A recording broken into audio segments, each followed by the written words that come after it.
একঘেয়েমি ডিম ভুনা বা ডিম ভাজি খেয়ে যদি আপনি বোর হয়ে থাকেন তাহলে রেসিপিটা আপনার জন্য।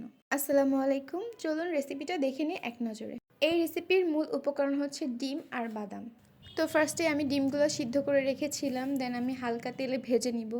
তো এখানে সমস্ত উপকরণগুলো আমি বেটে নিয়েছি। এখানে আমি বাদামটা ব্যবহার করেছি, আপনারা চাইলে কাজু বা কাঠবাদামটা ব্যবহার করতে পারেন। জিরা, সরিষা, বাদাম আর কাঁচামরিচ আমি বেটে নিয়েছিলাম। তো এখানে আমি সামান্য সরিষার তেল দিয়ে আগে থেকে কুচি করা পেঁয়াজগুলো হালকা ব্রাউন করে নিব। দেন এর মধ্যে সমস্ত বাটা মশলাগুলো দিয়ে দিব। এই রেসিপির মূল উপকরণ হচ্ছে বাদাম আর সরিষার তেল, কাঁচামরিচ। আপনারা চাইলে শুকনো মরিচের গুঁড়াও ব্যবহার করতে পারেন, তবে কাঁচামরিচটা দিলে এটার ফ্লেভারটা একটু বেশি ভালো আসে। দেন পরিমাণ মতো পানি দিয়ে আমি মশলাটা ভালো করে কষিয়ে নিব। আজকে আমি এর মধ্যে কোনো রসুন বা পেঁয়াজ বাটা ইউজ করব না, আমি গোটা রসুনের কোয়া দিয়ে দিলাম। আজকে এখানে আমি কোনো রসুন বা পেঁয়াজ বাটা ইউজ করব না। দেন এর ভিতরে পরিমাণ মতো হলুদ আর গরম মশলার গুঁড়া দিয়েছি।